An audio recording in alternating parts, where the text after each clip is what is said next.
Hello, good morning everybody. Okay, നമ്മുടെ next ടോപ്പിക്കിലേക്കാണ് പോകുന്നത്. ഇത് ഓൾറെഡി ഒരു പ്രീ റെക്കോർഡഡ് ക്ലാസ് ആണ്. അപ്പോൾ അതുകൊണ്ട് തന്നെ എന്തെങ്കിലും ഡൗട്ട്സുകൾ ഉണ്ടെങ്കിൽ നിങ്ങളത് ക്ലിയർ ചെയ്യണം കേട്ടോ. ഓക്കെ,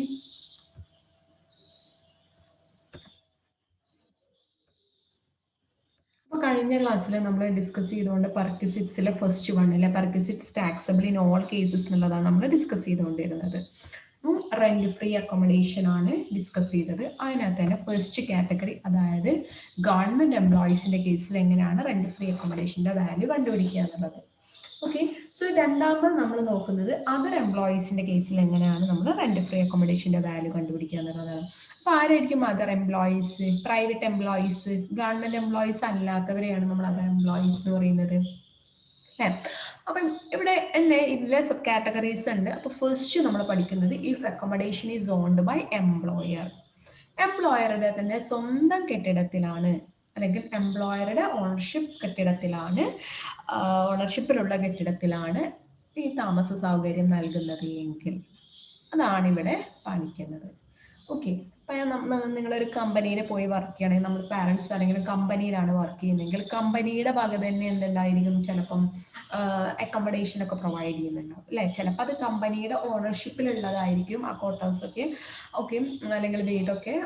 അതല്ലാന്നുണ്ടെങ്കിൽ അത് കമ്പനി വാടകയ്ക്ക് എടുത്തതാവും. അപ്പം നമ്മളിവിടെ നോക്കുന്നത് കമ്പനിയുടെ സ്വന്തം പ്രോപ്പർട്ടി ആണെങ്കിൽ, ഫോർ എക്സാമ്പിൾ നമ്മൾ അവിടെ നിയറസ്റ്റ് ആയിട്ട് ഹോസ്പിറ്റൽ എടുക്കുക. അപ്പം നമ്മൾ മൗലാനയിൽ വർക്ക് ചെയ്യുന്ന സ്റ്റാഫുകൾ, അല്ലെ, അവർക്ക് മൗലാനയുടെ തന്നെ റെസിഡൻഷ്യൽ സൗകര്യം നൽകുന്നുണ്ട്, അക്കോമഡേഷൻ ഫെസിലിറ്റി നൽകുന്നുണ്ട് എന്ന് വിചാരിക്കാം. ഓക്കെ, അപ്പോൾ മൗലാനയുടെ തന്നെ ക്വാർട്ടേഴ്സിൽ ആണ് പ്രൊവൈഡ് ചെയ്യുന്നത്, അല്ലെങ്കിൽ മൗലാനയുടെ തന്നെ ഹോസ്റ്റലിലാണ് പ്രൊവൈഡ് ചെയ്യുന്നതെന്ന് വിചാരിക്കാം. ഓക്കെ, അപ്പം അങ്ങനെയുള്ള കേസിൽ നമ്മൾ എങ്ങനെയാണ് ഇതിൻ്റെ വാല്യൂ കണ്ടുപിടിക്കുക എന്നുള്ളതാണ്. ഇതൊക്കെ സാലറിയുടെ ഭാഗമാണ്, അല്ലേ? അപ്പം അതിൻ്റെയൊക്കെ വാല്യൂ നമ്മൾ കണ്ടുപിടിക്കണം. ഓക്കെ, അതിൻ്റെ മോണിറ്ററി വാല്യൂ നമ്മൾ കണ്ടുപിടിക്കണം. ഓക്കെ, അപ്പോൾ ഗവൺമെൻറ് എംപ്ലോയീസിൻ്റെ കേസിൽ ക്ലിയർ ആയി കഴിഞ്ഞാൽ പ്രശ്നമൊന്നുമില്ല, നിങ്ങൾക്കൊരു ഐഡിയ കിട്ടിയിട്ടുണ്ടാവും. ഇപ്പോൾ ഇവിടെ നമ്മൾ പ്രൈവറ്റ് എംപ്ലോയീസിൻ്റെ കേസിൽ അക്കോമഡേഷൻ ഓൺഡ് ബൈ എംപ്ലോയർ ആണെങ്കിൽ, അല്ലേ, മൗലാനൻ്റെ തന്നെ സ്വന്തം പ്രോപ്പർട്ടിയിലാണ് അവിടെയുള്ള സ്റ്റാഫിന് അക്കോമഡേഷൻ പ്രൊവൈഡ് ചെയ്യുന്നത് എങ്കിൽ, അപ്പോൾ നമ്മൾ ഇവിടെ നോക്കുന്നത് പോപ്പുലേഷനെ ബേസ് ചെയ്തിട്ട് 3 കാറ്റഗറീസ് ആയിട്ട് തിരിക്കും. Population exceeding 25 lakh, population in between 10 lakh and 25 lakh, then population below 10 lakh, that is other places. Okay, അപ്പോൾ ഈ പോപ്പുലേഷൻ എക്സീഡിങ് 25 lakh ആണെങ്കിൽ 15% ഓഫ് ദി സാലറി എടുക്കണം. Then population exceeding 10 lakh but not, അല്ലെങ്കിൽ below 25 lakh ആണെന്നുണ്ടെങ്കിൽ 10% of salary എടുക്കണം. Then population below 10 lakh ആണെന്നുണ്ടെങ്കിൽ 7.5% of the salary എടുക്കണം, അല്ല. അപ്പോൾ 30 lakh ഒക്കെ പോപ്പുലേഷൻ ആണെങ്കിൽ 15% എടുക്കും. എന്നാൽ ഒരു 15 lakh, അതായത് അല്ലെങ്കിൽ ഒരു 14, 15, 13 lakh ഒക്കെയാണ് പോപ്പുലേഷൻ എങ്കിൽ നമ്മളിവിടെ 10% ഓഫ് സാലറി എടുക്കും.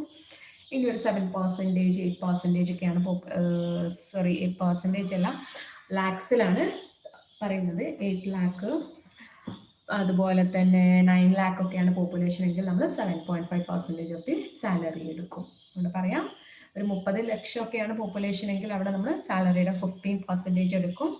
ദെൻ 10 മുകളിലും 25 താഴെയാണെങ്കിൽ, അല്ലെ, ഒരു 14, 15 ലക്ഷം ഒക്കെയാണ് അവിടെയുള്ള പോപ്പുലേഷൻ എങ്കിൽ സാലറിയുടെ 10% എടുക്കും. ദെൻ 10 ലക്ഷത്തിന് താഴെ പോപ്പുലേഷൻ ആണെങ്കിൽ അദ്ദേഹത്തിന്റെ സാലറിയുടെ 7.5% എടുക്കും. ഇത് നമുക്ക് വാല്യൂ ഓഫ് അൺഫർണിഷ്ഡ് അക്കോമഡേഷൻ ആണ് കിട്ടുക. ഫർണിച്ചറിന്റെ വാല്യൂ നമ്മൾ സെപ്പറേറ്റ് ആഡ് ചെയ്യണം. അപ്പോൾ ഈ ഒരു പോപ്പുലേഷനെ ബേസ് ചെയ്തുകൊണ്ട് വാല്യൂ ഓഫ് അൺഫർണിഷ്ഡ് അക്കോമഡേഷൻ കണ്ടുപിടിച്ചതിന് ശേഷം ഫർണിച്ചറിന്റെ 10% നമ്മൾ ആഡ് ചെയ്യും. ഓക്കെ, അത് നമ്മൾ ഗവൺമെന്റ് എംപ്ലോയീസിന് ചെയ്ത അതേപോലെ തന്നെയാണ്. കോസ്റ്റ് ഓഫ് ഫർണിച്ചറിന്റെ 10% ആഡ് ചെയ്യും. ചിലപ്പം ഇവിടെ ഫർണിച്ചർ റെന്റിന് എടുത്തതായിരിക്കാം. ഓക്കെ, അങ്ങനെയുള്ള കേസ് ഉണ്ടാവുമല്ലോ.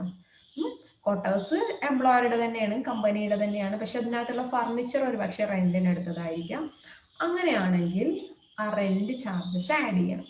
ഓക്കെ, റെന്റ് ചാർജസ് ആഡ് ചെയ്യണം. അതായത് കമ്പനി നമുക്ക് എല്ലാ ഫർണിച്ചറും പ്രൊവൈഡ് ചെയ്യുന്നുണ്ട്, പക്ഷെ കമ്പനി ആ ഫർണിച്ചർ റെന്റിന് എടുത്തതാണെങ്കിൽ ആ കമ്പനി അടക്കുന്ന റെന്റ് ചാർജ് ആഡ് ചെയ്യുക. അതല്ലെങ്കിൽ ഫർണിച്ചറിന്റെ കോസ്റ്റിന്റെ 10% ആഡ് ചെയ്യുക. അപ്പം അതിലേതെങ്കിലും ഒന്നേ ഉണ്ടാവുള്ളൂ. 1,00,000 രൂപയുടെ ഫർണിച്ചർ എന്ന് പറയുകയാണെങ്കിൽ അതിൻ്റെ 10% എടുക്കുക, 10,000. ഓക്കെ. ദെൻ അതല്ല, കമ്പനി റെന്റിനെടുത്ത ഫർണിച്ചറാണ്, റെന്റ് അടക്കുന്നത് മന്ത്ലി ഒരു 5,000, സോറി ഇയർലി ഒരു 5,000 ആണെന്നുണ്ടെങ്കിൽ ആ 5,000 അവിടെ ആഡ് ചെയ്തെടുത്താൽ മതി. ക്ലിയർ ആവുമെന്ന് വിചാരിക്കുന്നു. അപ്പോൾ നമുക്ക് value of rent free furnished accommodation കിട്ടി. അതിൽ നിന്ന് നമ്മൾ എന്ത് ചെയ്യണം? Amount collected from employee minus ചെയ്യാം. ഓക്കെ.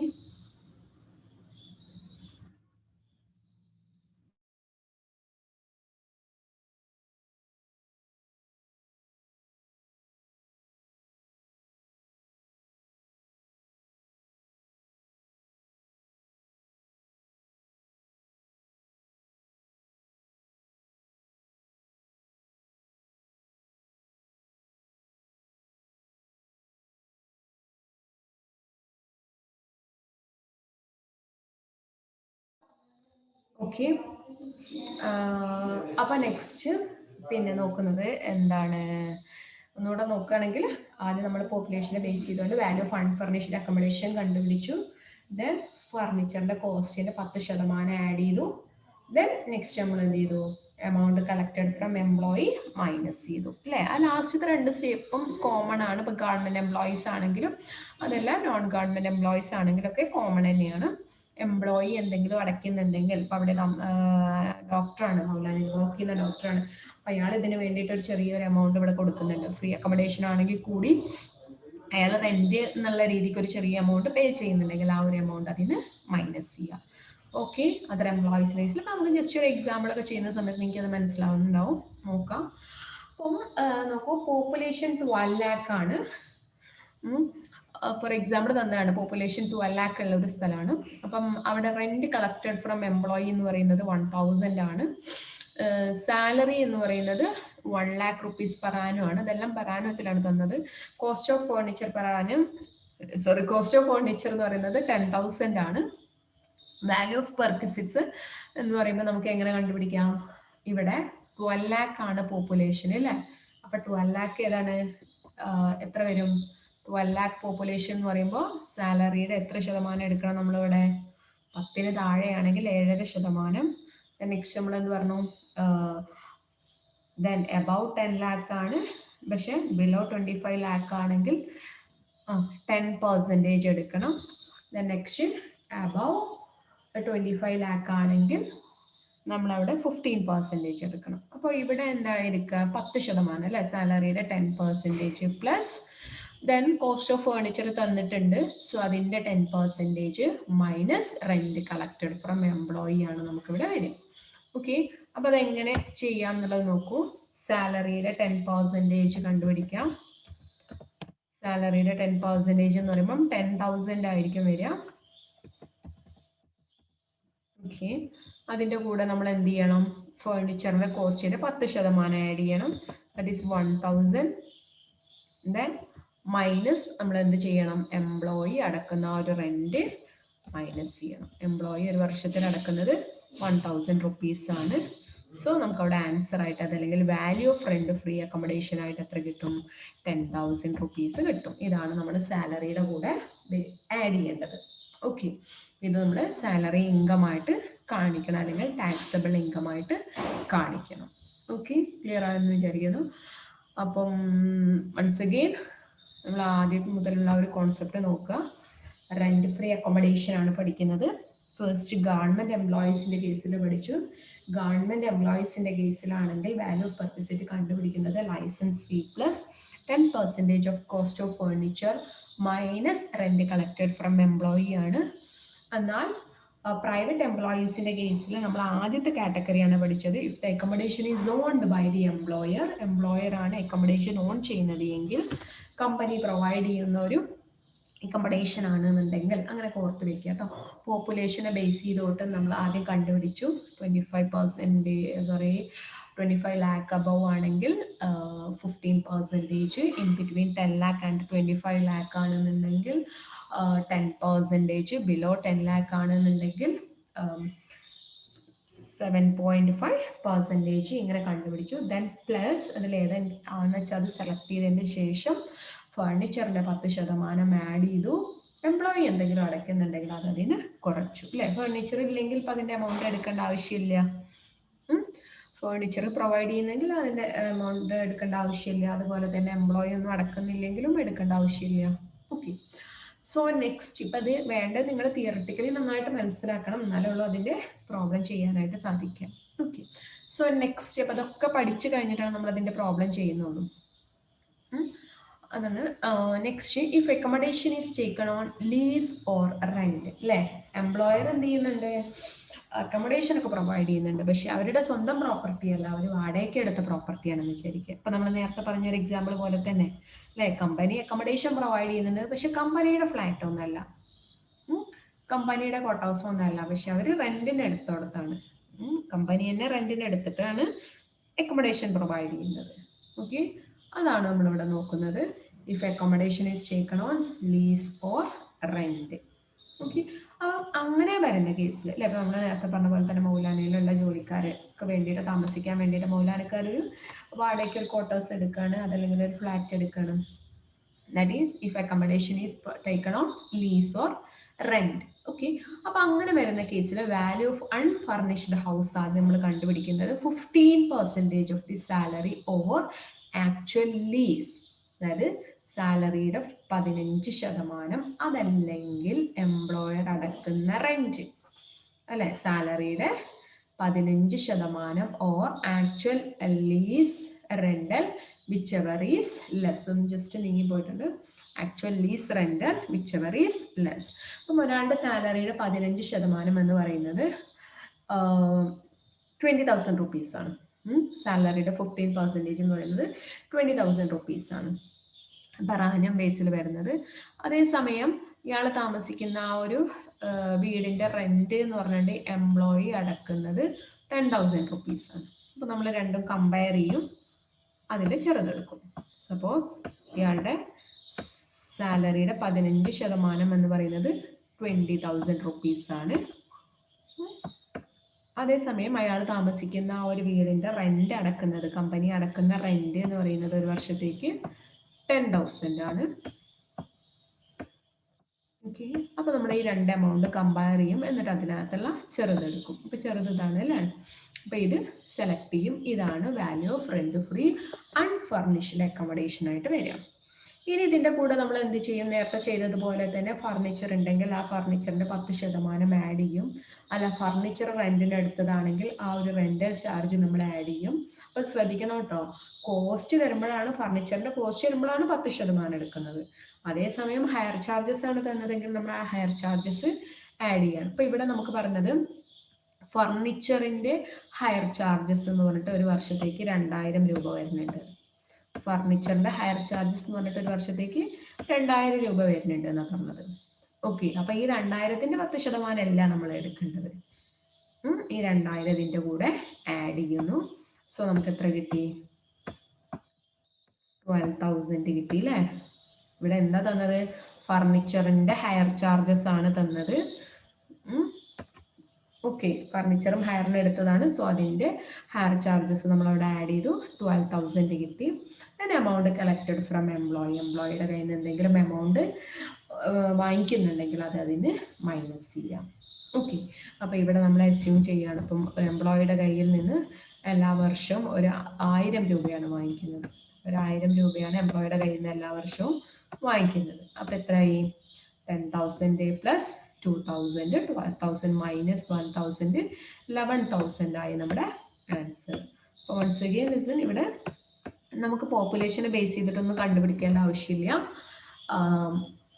ലീസിനെടുത്തത് അല്ലെങ്കിൽ റെന്റിനെടുത്ത ഒരു പ്രോപ്പർട്ടി ആണെന്നുണ്ടെങ്കിൽ അതിൻ്റെ വാല്യൂ ഓഫ് അൺഫർണിഷ്ഡ് അക്കോമഡേഷൻ ആദ്യം നമ്മൾ കണ്ടുപിടിക്കുക.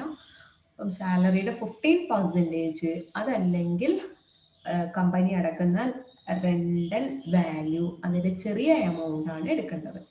അതിൻ്റെ കൂടെ കോസ്റ്റ് ഓഫ് ഫേർണിച്ചറിൻ്റെ 10%, അതല്ലെങ്കിൽ ഫർണിച്ചറിൻ്റെ ഹയർ ചാർജസ് ആഡ് ചെയ്യാം, ലെസ് എന്ത് ചെയ്യുക, amount collected from employee minus ചെയ്യാം. ക്ലിയർ ആയിട്ടുണ്ടാവും വിചാരിക്കുന്നു. ഓക്കെ, അപ്പം നെക്സ്റ്റ് കേസ് നോക്കുന്നത് നമ്മൾ പ്രൈവറ്റ് എംപ്ലോയീസിന്റെ മൂന്നാമത്തെ കേസാണ് നോക്കുന്നത്. When accommodation is provided by employer in hotel.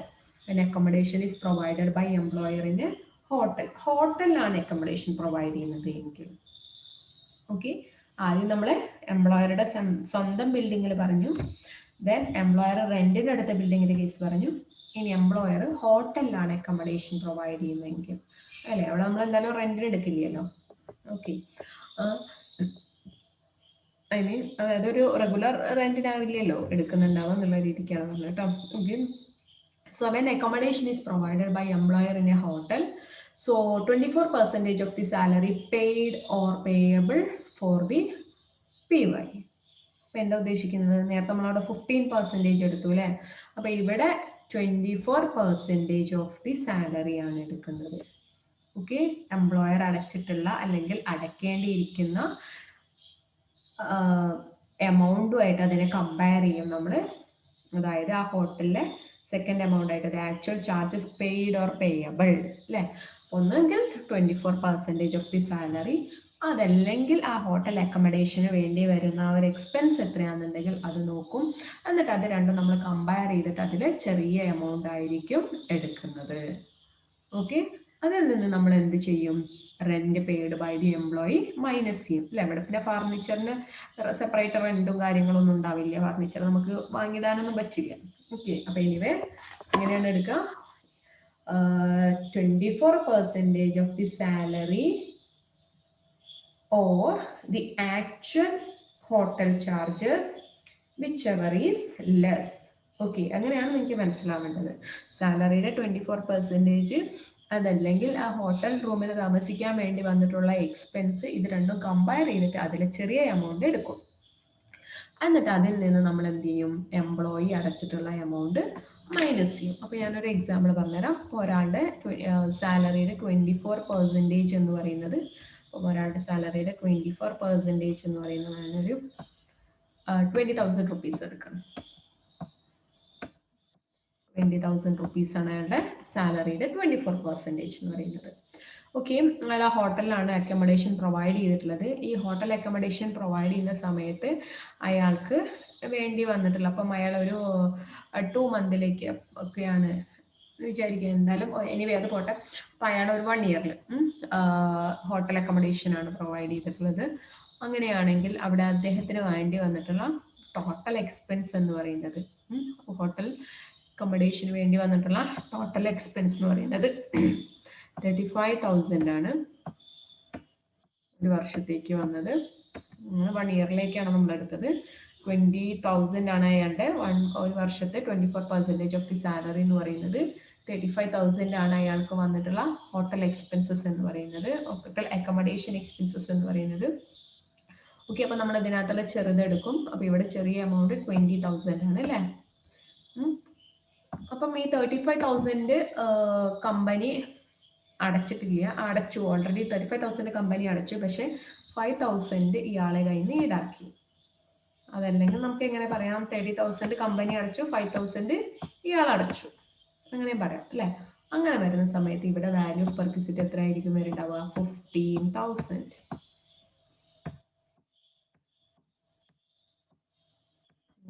Clear ആയിട്ട് എഴുതരാം. ഇവിടെ നോക്കാം, ഇപ്പം 24% ഓഫ് സാലറി എന്ന് പറയുന്നത്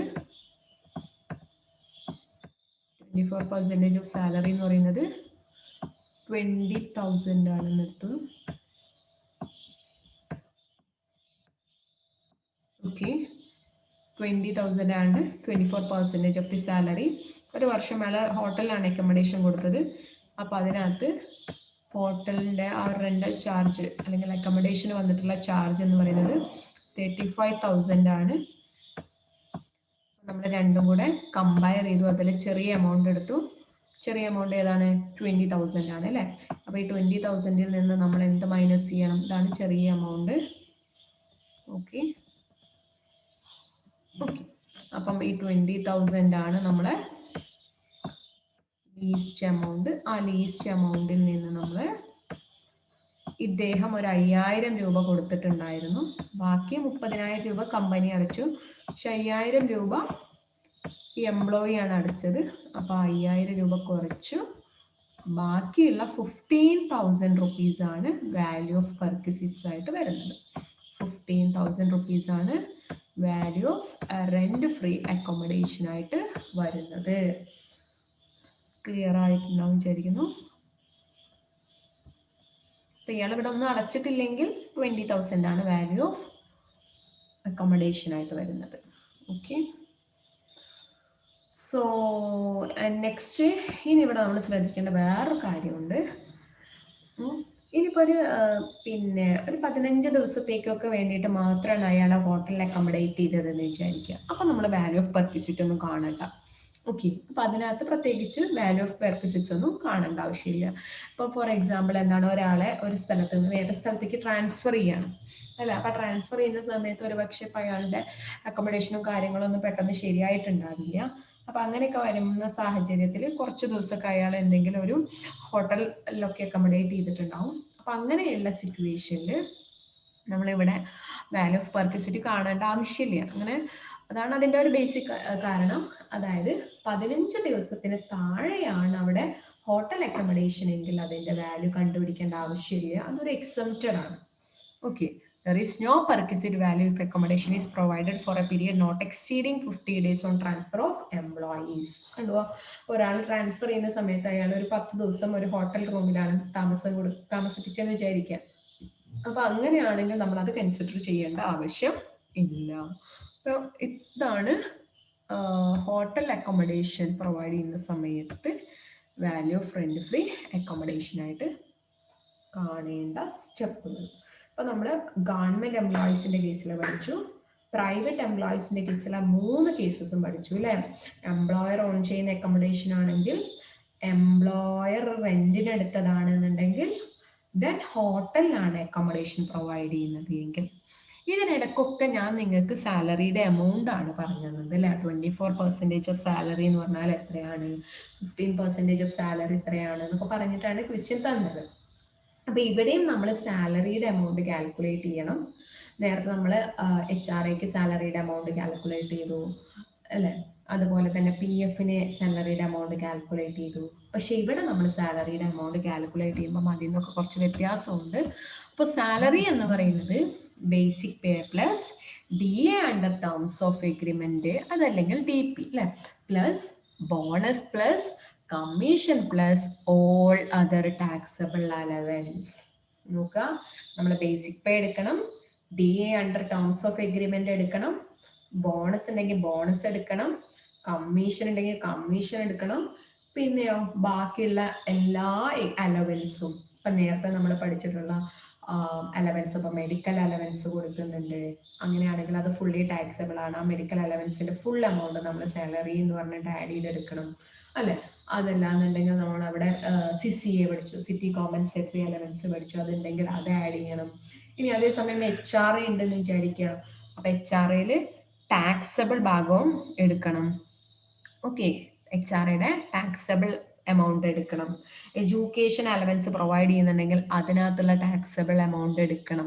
ഇപ്പം ബേസിക് സാലറി DA കമ്മീഷന് മാത്രമല്ല നമ്മളിവിടെ പറയുന്നത്, basic salary, DA, bonus, commission, മറ്റുള്ള എല്ലാ ടാക്സബിൾ അലവൻസും കൂടെ ആഡ് ചെയ്തിട്ടാണ് സാലറി എന്നുള്ളത് കാൽക്കുലേറ്റ് ചെയ്യേണ്ടത് അല്ലേ. അപ്പൊ നമുക്ക് ഇതെങ്ങനെയാന്ന് വെച്ചിട്ടുണ്ടെങ്കിൽ സ്റ്റേറ്റ്മെന്റ് ആയിട്ട് ഇങ്ങനെ എഴുതി വന്നിട്ട് പിന്നെയാണ് നമുക്ക് ഇതിന്റെ ആ ഒരു കാൽക്കുലേഷൻ വരുള്ളൂ. പിന്നെ നമുക്കിങ്ങനെ ഓരോന്നിങ്ങനെ സെപ്പറേറ്റ് ആഡ് ചെയ്തെടുക്കേണ്ടി വരും.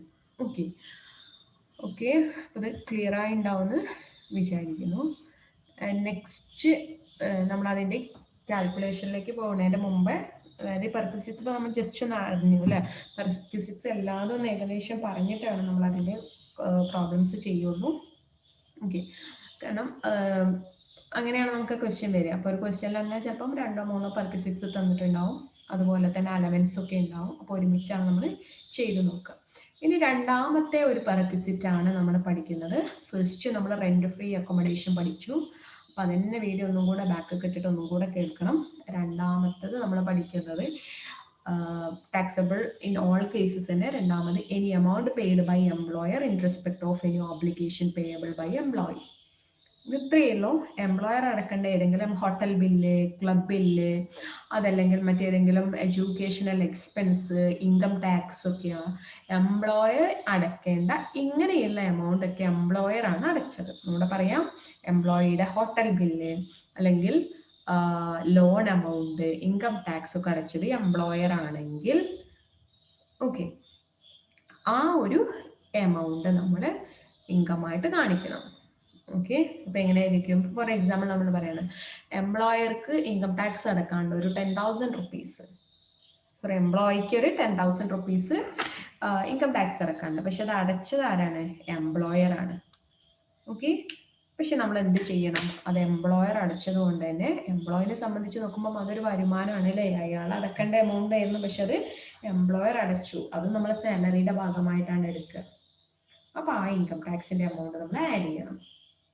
ഓക്കെ, അത് ഇൻകമായിട്ട് കാണിക്കണം.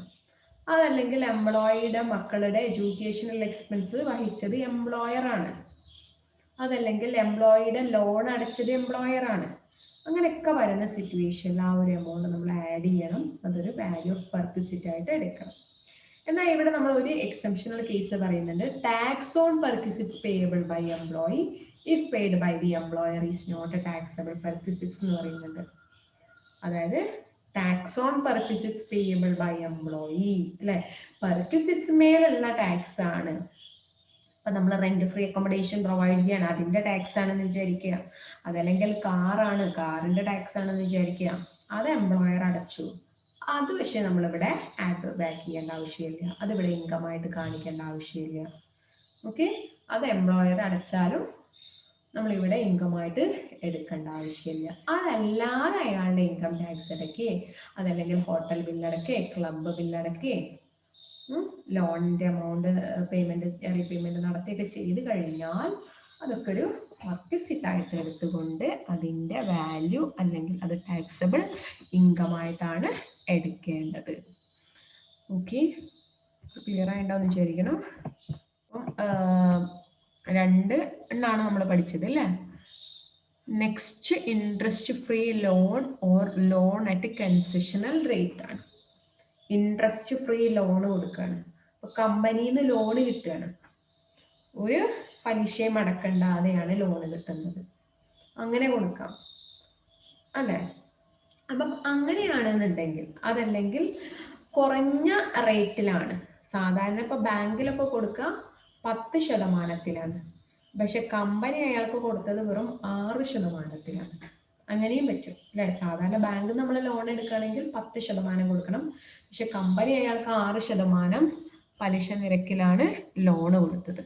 സോ അങ്ങനെയുള്ള കേസിലൊക്കെ നമ്മൾ എങ്ങനെയാണ് ഇവിടെ വാല്യൂ കണ്ടുപിടിക്കേണ്ടത്, അല്ലെങ്കിൽ ടാക്സബിൾ ഇൻകം കാൽക്കുലേറ്റ് ചെയ്യേണ്ടത്, അല്ലെങ്കിൽ അയാളുടെ ഇൻകം കാൽക്കുലേറ്റ് ചെയ്യേണ്ടത് എന്നതാണ് നോക്കുന്നത്. So the employer provide a loan without no interest or charging no interest. So when the amount of loan does not exceed 20,000, the value shall be nil. അല്ലെ, ആ loan എന്ന് പറയുന്നത് 20,000 താഴെയാണ്, അല്ലെങ്കിൽ 20,000 കൂടുന്നില്ല എന്നുണ്ടെങ്കിൽ അവിടെ പെർക്വിസിറ്റിന്റെ വാല്യൂ നില്ലായിരിക്കും. ക്ലിയർ ആയല്ലോ? അപ്പൊ ഒരു 15,000 ആണ് ലോൺ കൊടുത്തത്. അത് ഇൻട്രസ്റ്റ് ഫ്രീ ആയിക്കോട്ടെ, അതല്ലെങ്കിൽ കൺസെഷൻ റേറ്റിലായിക്കോട്ടെ, എന്നാലും അതിന്റെ വാല്യൂ നമ്മൾ നില്ലായിട്ടാണ് കാണിക്കേണ്ടത്. അതേസമയം മെഡിക്കൽ ട്രീറ്റ്മെന്റിന് വേണ്ടിയിട്ടാണ്, ഇപ്പം സ്പെസിഫൈഡ് ഡിസീസസ് ഒക്കെയുള്ള ഇപ്പം ക്യാൻസർ പോലെയുള്ള അസുഖങ്ങളൊക്കെ ഉണ്ട്. അപ്പൊ അതിന്റെ ട്രീറ്റ്മെന്റിന് വേണ്ടിയിട്ടാണ് ഇയാൾക്ക് ലോൺ കൊടുത്തതെങ്കിലും നമ്മളവിടെ നില്ലായിട്ടാണ് എടുക്കുക. ഓക്കെ, അതിന്റെ വാല്യൂ ഓഫ് പെർക്വിസിറ്റി നില്ലായിട്ടാണ് എടുക്കുക.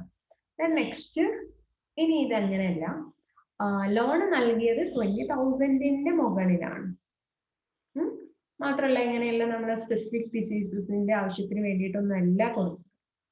ഓക്കെ, സ്പെസിഫിക് ഡിസീസസിന്റെ ട്രീറ്റ്മെന്റിന്റെ ആവശ്യത്തിന് വേണ്ടിയിട്ടൊന്നും അല്ല കൊടുത്തത് എങ്കിൽ നമ്മൾ അവിടെ എടുക്കേണ്ട amount interest charged by SBI is the value of perquisite.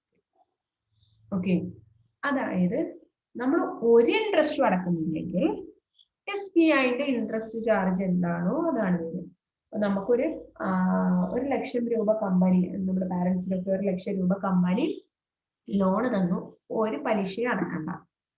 Okay, അങ്ങനെ വരികയാണെങ്കിൽ നിലവിൽ SBI ബാങ്കിന്റെ റേറ്റ് എന്താണോ വരുന്നത് അതായിരിക്കും അവിടെ വാല്യൂ ഓഫ് പെർക്വിസിറ്റ് ആയിട്ട് എടുക്കേണ്ടത് അല്ലെ. അപ്പം ബാങ്കിൽ 10% പലിശ ഈടാക്കുന്നതെങ്കിൽ ആ 1,00,000ത്തിന്റെ 10% 10,000 രൂപയായിരിക്കും അവിടെ വാല്യൂ ഓഫ് പെർക്വിസിറ്റ് ആയിട്ട് എടുക്കേണ്ടത്.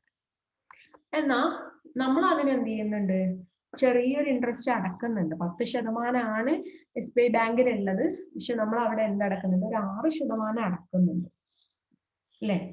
6% അടക്കുന്നുണ്ടെങ്കിൽ നമ്മൾ അതിന്റെ ഡിഫറൻസ് കണ്ടുപിടിക്കുക. എങ്ങനെയായിരിക്കും ഡിഫറൻസ്? SBI ബാങ്കിൽ അടക്കുകയാണെങ്കിൽ 10%, അതായത് 10,000 rupees. അതേസമയം നമ്മൾ അടക്കുന്നത്, കമ്പനിക്ക് അടക്കുന്നത് only 6%, that is 6,000 rupees. So the difference is 4,000 is the value of perquisite. അല്ലെ, 10,000 രൂപയാണ് ശരിക്കും വരേണ്ടിയിരുന്നത്, പക്ഷെ നമ്മൾ കമ്പനിക്ക് ആയതുകൊണ്ട് ആകെ 6,000 രൂപയുള്ള കമ്പനി വാങ്ങിക്കുന്നത്. സോ ബാക്കിയുള്ള 4,000 രൂപയാണ് അവിടെ വാല്യൂ ഓഫ് പെർക്വിസിറ്റ് ആയിട്ട് എടുക്കേണ്ടത്. ഓക്കെ, നോക്കാം. ഓക്കെ, ജസ്റ്റ് ഒരു എക്സാമ്പിൾ ആയിട്ട് കൊടുക്കുന്നതാണ്. അപ്പം ഇത്രയാണ് വേണ്ടത്. ഇതിന്റെ നോട്ട്സ് നിങ്ങൾ ഇപ്പൊ തന്നെ എഴുതിയെടുക്കുക. ഓക്കെ, ഇനി താങ്ക് യു. എന്തെങ്കിലും ഡൗട്ട്സ് ഉണ്ടെങ്കിൽ നമുക്കത് ക്ലിയർ ചെയ്യാം. പക്ഷെ നിങ്ങളത് 2 പ്രാവശ്യമെങ്കിലും വീഡിയോ കേൾക്കണം കേട്ടോ. ഒന്ന് സ്പീഡ് കൂട്ടിയിട്ടെങ്കിലും ആദ്യം ഒന്ന് നോർമലായിട്ട് കേൾക്കുക, പിന്നെ ഒന്ന് സ്പീഡ് കൂട്ടിയിട്ട് കേൾക്കാം. നമുക്ക് പെർക്വിസിറ്റ്സ് കുറേ പഠിക്കാണ്ട്, ഒരുപാട് എണ്ണം വരുന്നുണ്ട്. ഇതിപ്പോ നമ്മൾ ഫസ്റ്റ് കാറ്റഗറിയുള്ള പഠിക്കാൻ തുടങ്ങിയിട്ട് രണ്ടാമത്തെ കാറ്റഗറിക്ക് വരുമ്പോൾ അതിൽ കൂടുതലുണ്ട്. Okay, anyway thank you.